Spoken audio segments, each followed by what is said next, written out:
welcome to the Deep Dive. We're diving into the future today. Oh, that sounds exciting. It is, actually. We've got this fascinating report. Okay, yeah. It's from the U.S. National Intelligence Council, Uh-huh. and it's called Global Trends 2040, A More Contested World. I see. So kind of a glimpse into what might be coming. Exactly, yeah. Mhm. It breaks down all these key forces that are going to be shaping our world. Over the next 2 decades. Yeah, think of it like a Mhm. cheat sheet for the future, you know? To understand what's coming at us. Yeah, the challenges and opportunities that are out there. I like that. A cheat sheet for the future. So what kind of stuff does this report talk about? Well, it lays out some pretty big themes. Checker? We're talking global challenges like climate change, Yeah. disease outbreaks, things like that. That's definitely top of mind these days. And it says those things are probably going to hit us harder and more often than they have in the past. Makes sense. We're already seeing that. But here's the twist, right? These challenges are unfolding in a world that's actually becoming more fragmented. Fragmented. But we're also so interconnected, right? Like with technology and trade and... I know, right? It's like a paradox. It is. So we're closer, but also further apart. Yeah, more connected in some ways, but more divided along national lines, cultural lines, political lines. Well, it's like, how do we make sense of that? Right. It's a tough one. It's a real head scratcher. Yeah. And on top of all that, this report says that competition for global influence is probably going to surge. Oh, absolutely. So that just adds another layer of complexity to everything. And volatility. I mean, it's a recipe for a world where things could get pretty shaky, yeah. Yeah, bumpy ride.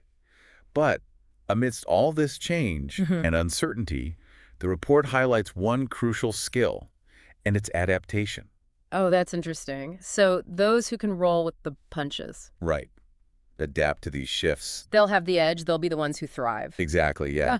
Now, the report dives into what it calls structural forces. Oh. Think of these as those underlying trends that are... setting the stage for everything else. Yeah, these forces are already in motion, you know, and they're likely to shape the world for years to come. Kind of like those tectonic plates that are always shifting. I like that analogy, yeah. Yeah. So let's unpack these forces a little bit. Okay, let's do it. First up, we have demographics and human development. Okay, so people, basically. Yeah, people. Now, you might think overpopulation's our biggest problem. Right. Too many people on the planet. But this report actually suggests that a shrinking workforce could be the real challenge. Oh, really? By 2040. Interesting. See, global population growth is actually slowing down, especially in developed countries. Okay, so fewer babies being born. Right. Fewer people entering the workforce. Exactly. And what's fascinating is that some regions, like sub-Saharan Africa, are going through this population boom. Right, I heard about that. While others, like parts of Asia and Europe, are seeing their populations shrink. So it's not just about the total number of people on the planet. No. It's also about where they are and how old they are. Right. It's a much more complex picture. It is. So what does that all mean for the world then?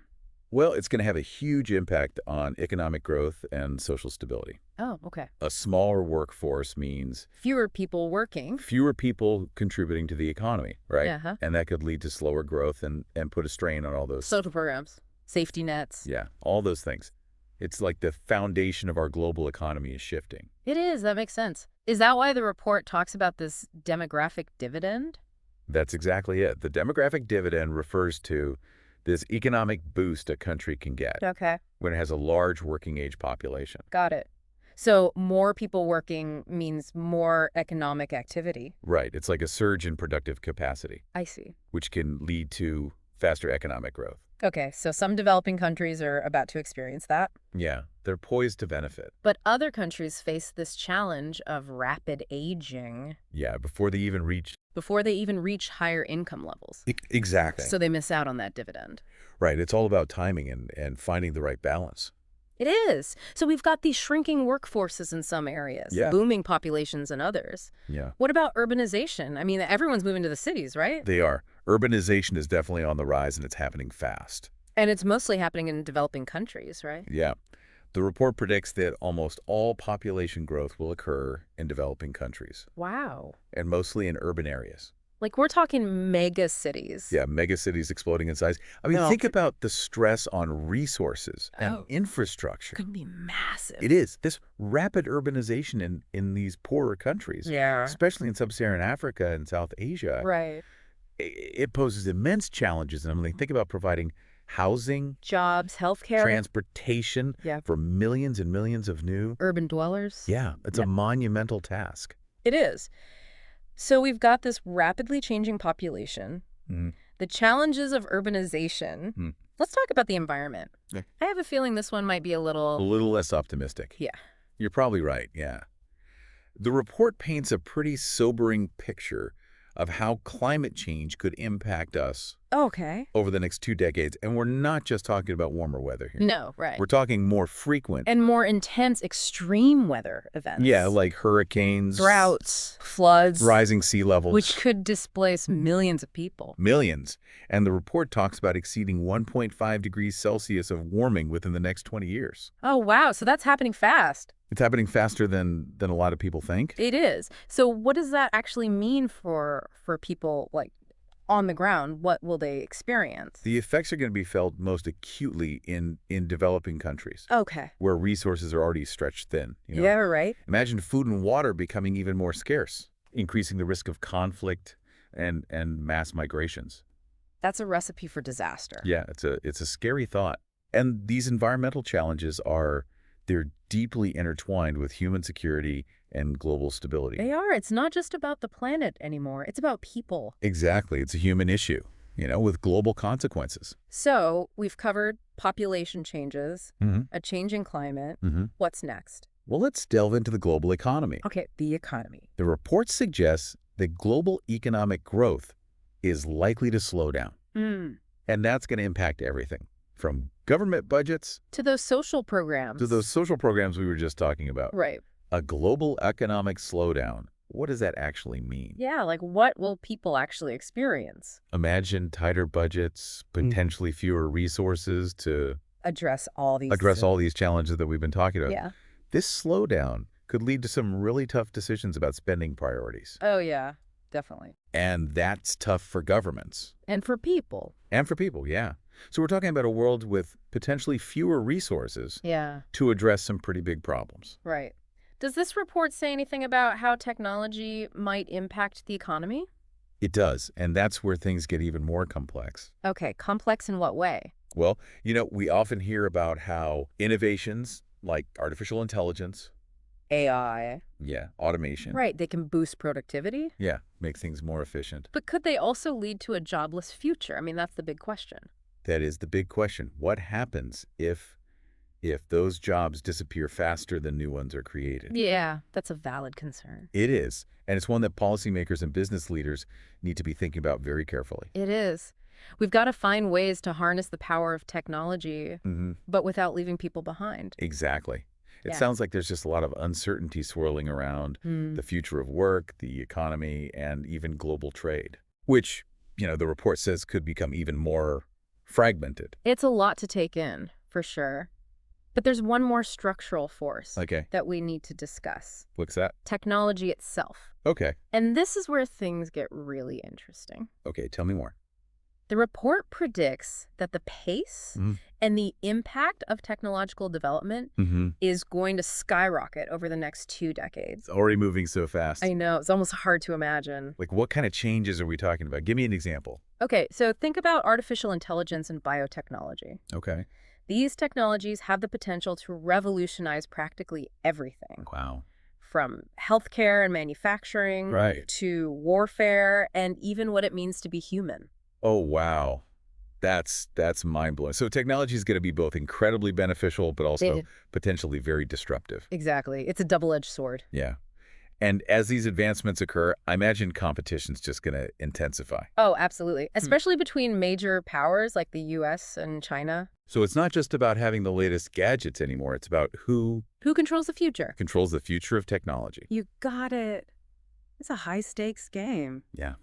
With huge implications for global security and economic prosperity. We're talking about shaping the very fabric of our world. Okay, so we've covered those structural forces, right? Those big underlying trends. Yeah, the ones that are laying the groundwork for 2040. Right, and it's a lot to absorb. So what happens next? What happens next is we move into what the report calls emerging dynamics. Okay, so how do these forces actually play out? Yeah, these are the patterns and trends that develop as a result of those big forces we just talked about. I see. So it's like cause and effect. Exactly. And they're playing out on 3 levels: societal, All right. state, and international. So we're looking at individuals, governments, and the relationships between countries. You got it.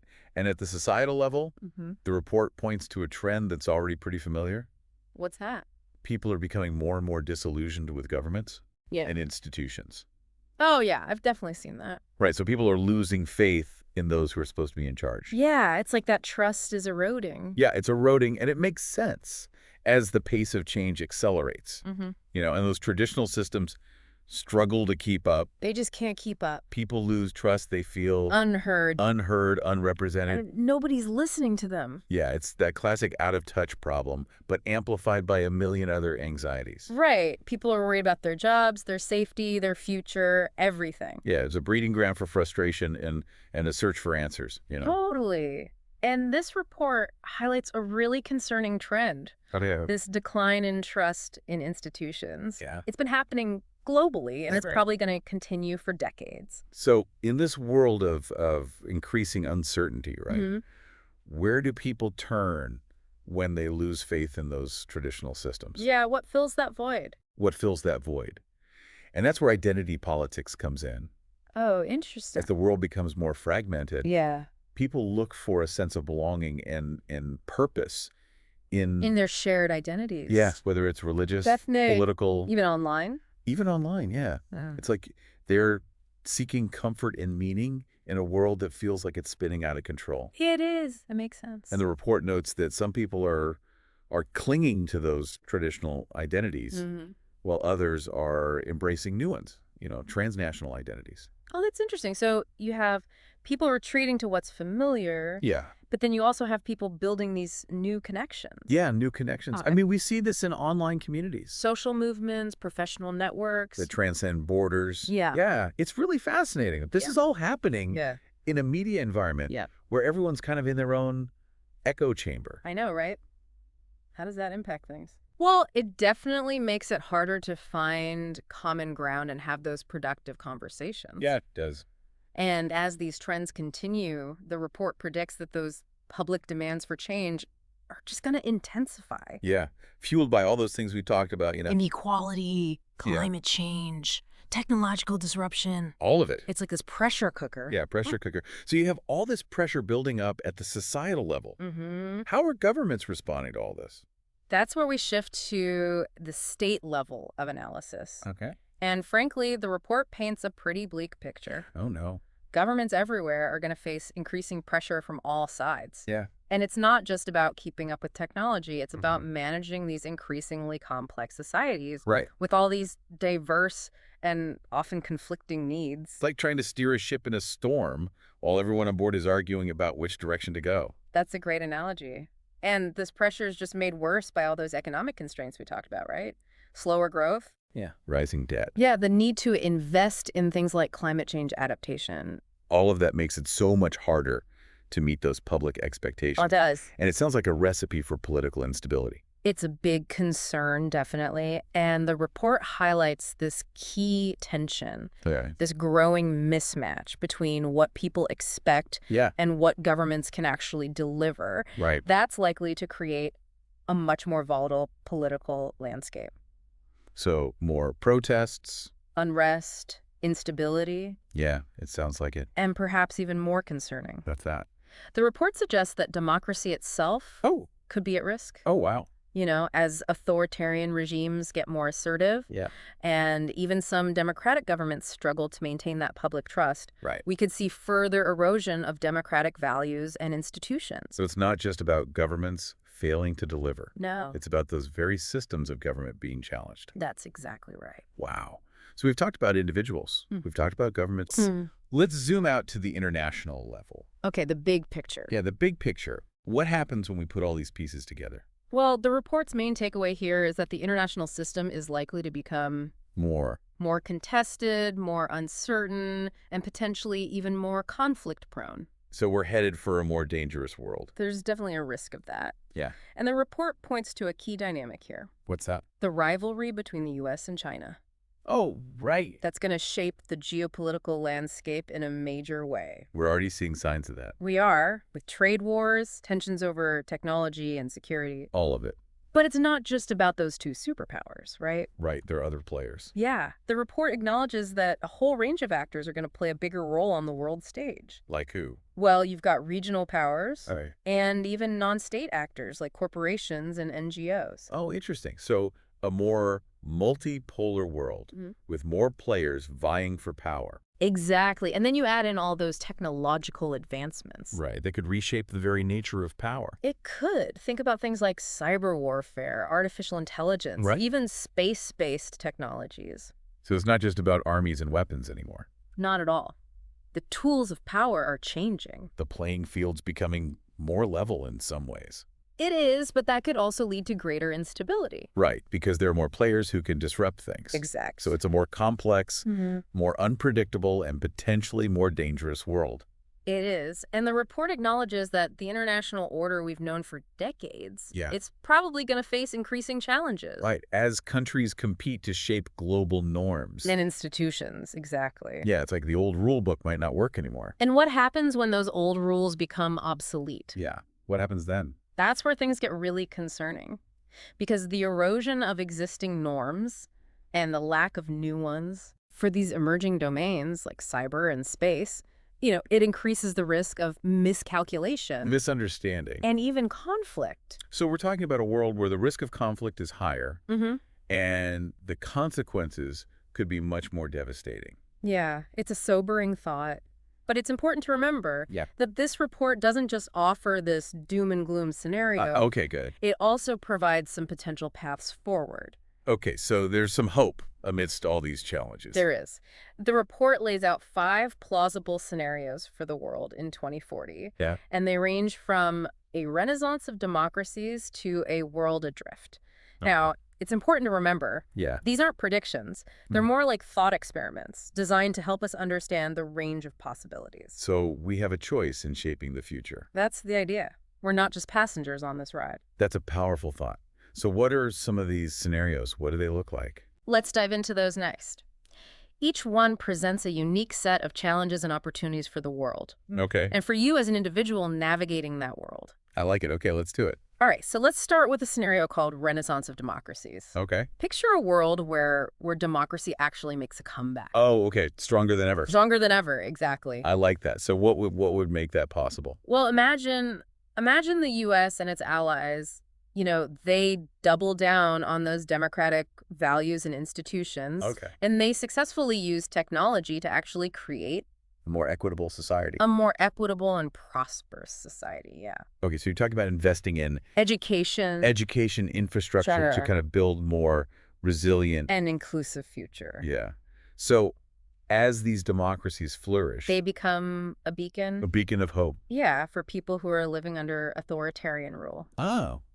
And that could potentially shift that global balance of power. Oh, interesting. So it's like a domino effect of positive change. That's the idea. Okay, so that's Renaissance of democracies. That's one scenario. Yeah.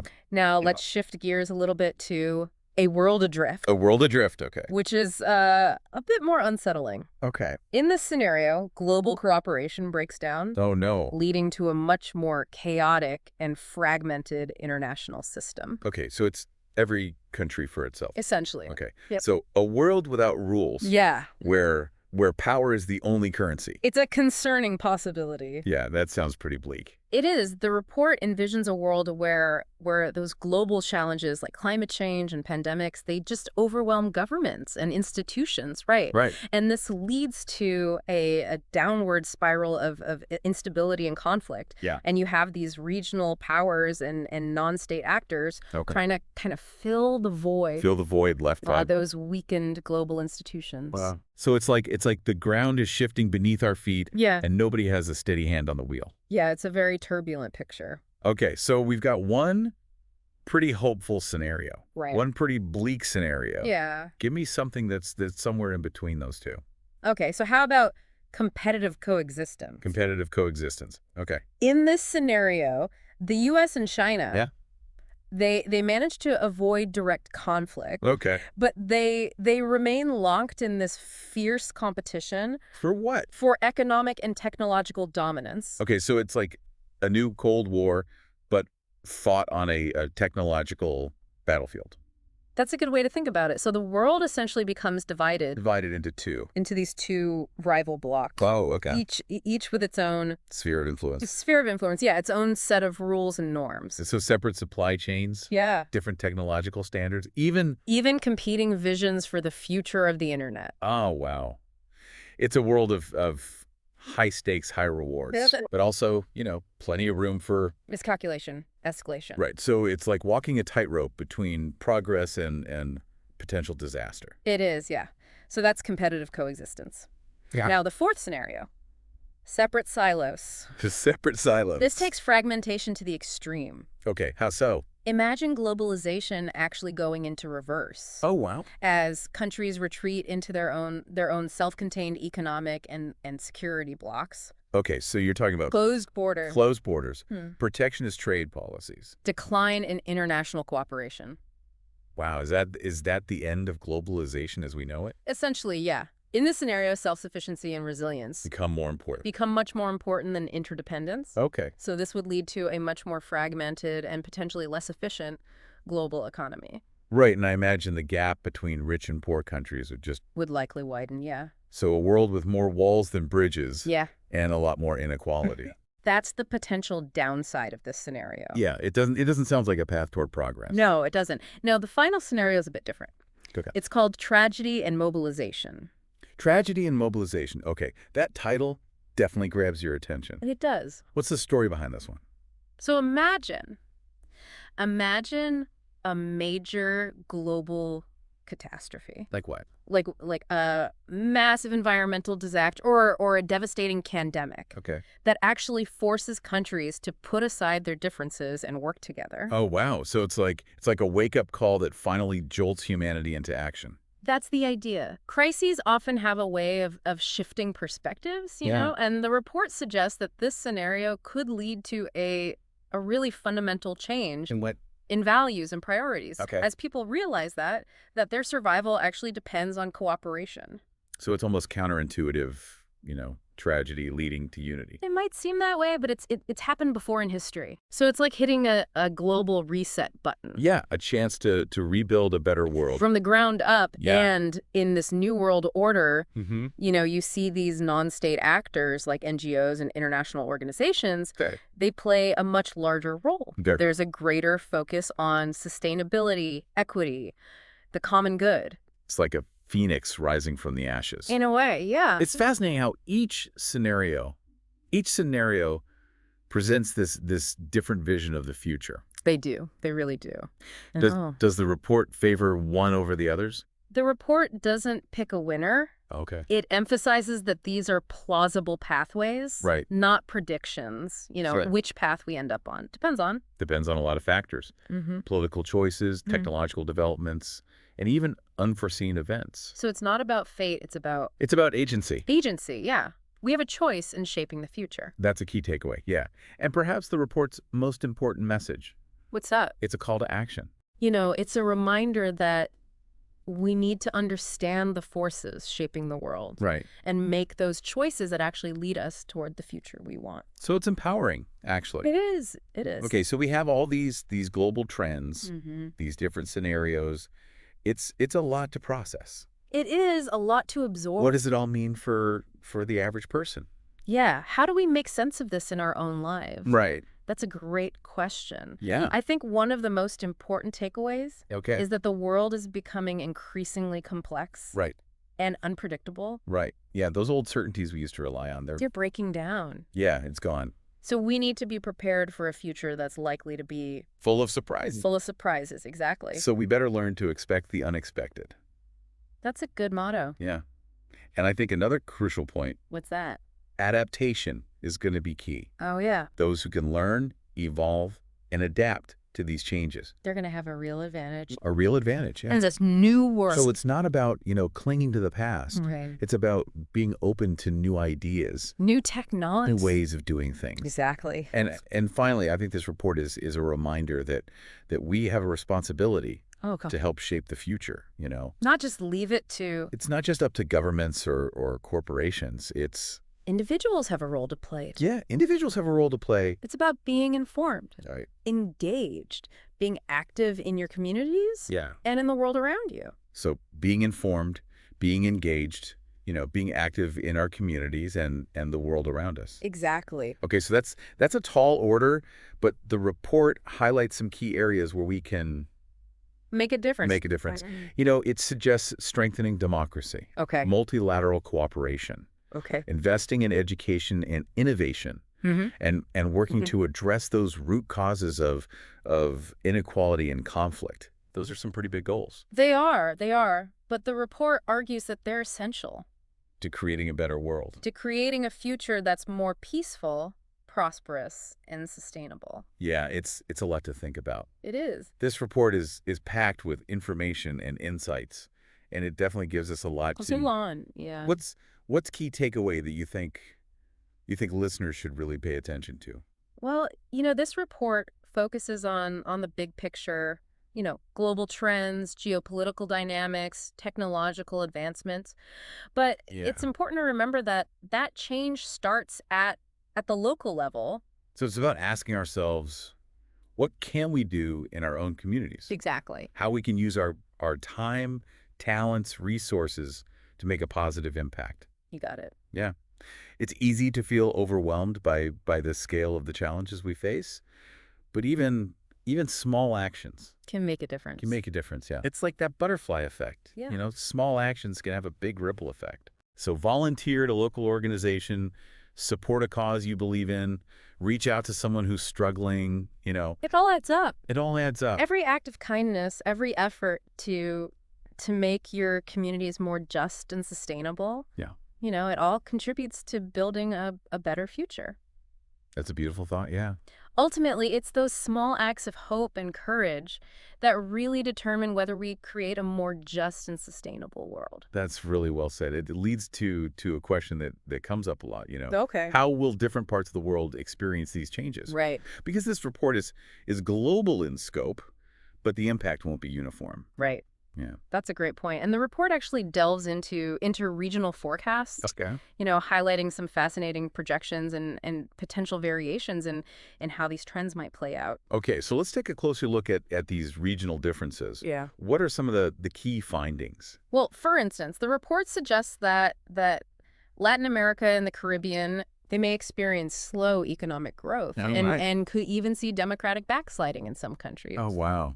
That's definitely a concern. It seems like economic stagnation and political instability often go hand in hand. They do. Yeah, when economic frustration grows, it can weaken trust in democratic institutions and create opportunities for populist or authoritarian leaders to exploit the situation. Yeah. It's a reminder that democracy is fragile. It is. And needs constant attention. It does. How about Europe? What's the outlook there? Yeah, what about Europe? The report offers a mixed picture for Europe. Okay. It suggests that Europe will likely remain a major player on the world stage. Okay, both economically and politically. Okay, yeah. But it'll face challenges like an aging population, economic stagnation in some countries, and potential tensions with Russia. And let's not forget the ongoing debate about European integration and the role of the EU. Right. The future of the EU is a bit of a wild card. It is. Its ability to maintain unity and exert influence on the global stage, that's going to be a major factor. In shaping Europe's future. Exactly. So Latin America faces these economic and political headwinds. Europe's navigating its own set of challenges. Right. What about the other regions? What does the report say about their prospects? Well, the report suggests that Russia and Eurasia, they're likely to enter a period of decline. A decline. Yeah, Russia's economy it's struggling to diversify, and its population's aging rapidly. So we might see a less influential Russia on the world stage. That's what the report indicates. Okay. But it also cautions that Russia could remain a disruptive force. In what way? Especially in its immediate neighborhood. You know, it's likely that Russia will continue trying to assert its influence and counter what it sees as the expansion of Western power. So even a weaker Russia could still pose a threat to regional and global stability. It's a reminder that those power dynamics can be complex and unpredictable. Yeah. Okay, let's shift our focus to the Middle East and North Africa. Okay. The report predicts ongoing instability and conflict there. Yeah, driven by this complex mix of factors, you know. Like what? Political repression, economic inequality, sectarian tensions, and climate change. It seems like that region has been grappling with those challenges for decades. It has. Does the report offer any hope for positive change? Unfortunately, the outlook isn't very optimistic. Yeah. The report suggests the region could remain a source of terrorism and instability. Right. And that water scarcity and other environmental pressures will likely exacerbate those existing conflicts. So a region in turmoil. Yeah. With potential spillover effects for neighboring regions and even the global community. Right. It's a concern. Okay. Let's shift gears to a region with a very different set of challenges. Sub-Saharan Africa. Okay. The report projects rapid population growth there. Right. With the region's population expected to double by 2050. Wow. I know, that's going to put immense strain on resources and infrastructure. It is, yeah. It's a region bursting with potential. Yeah. But facing some pretty serious hurdles. What needs to happen for Sub-Saharan Africa to really thrive in the coming decades? Well, the report emphasizes the need for investments in education, healthcare, and infrastructure. Okay. To really harness that region's demographic dividend and create a more prosperous and stable future. Yeah. You know, it's about creating opportunities for a young and growing population. Well, we also can't forget about the impacts of climate change, which are already being felt acutely in many parts of Sub-Saharan Africa. He's absolutely right. Yeah. Climate change is like a threat multiplier. It exacerbates all those existing challenges like poverty, conflict, and displacement. So addressing climate change is really crucial for the region's long-term well-being. It is. It's essential. Okay, so a mixed outlook for Sub-Saharan Africa. Yeah. Tremendous potential, but significant challenges that demand urgent attention. Right. Okay, 2 more regions to explore. Okay. What about South Asia? Okay, so for South Asia, the report suggests continued economic growth. Okay. But that growth may be unevenly distributed. Okay. And inequalities, it's likely to persist. So a rising tide that's not lifting all boats. That's right.